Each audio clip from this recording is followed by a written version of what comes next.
Usiku wa jana wa tarehe 25 Septemba mwaka 2025, Major League Soccer pale nchini Marekani iliweza kuendelea, na kikubwa zaidi ni ushindi ambao Inter Miami aliupata mbele ya New York City wa bao 4-0, na Lionel Messi akiingia kambani mara mbili kunako dakika ya 74 na goli la pili kilifunga dakika ya 85.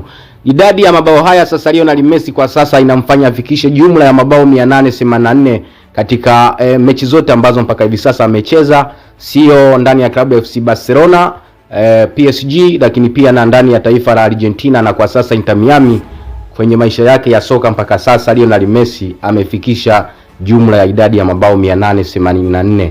Wazee wa mahesabu bila shaka mtaniuliza vipi kuhusu CR7 Cristiano Ronaldo. Yeye mpaka hivi sasa amegongelea jumla ya misumari 945, nikiwa na maanisha jumla ya mabao mpaka hivi sasa amefikisha jumla ya mabao 945 katika mechi zake zote amecheza kwenye maisha yake ya soka, kuanzia Sporting CP, Manchester United, Juventus, lakini pia na Real Madrid. Mpaka hivi sasa ndani ya kikosi cha Al Nassr yeye Cristiano Ronaldo ameshafunga jumla ya mabao 945. Bwana, hii ni E14 Media, langu jina naitwa Enoch Nestor Joseph Balesi.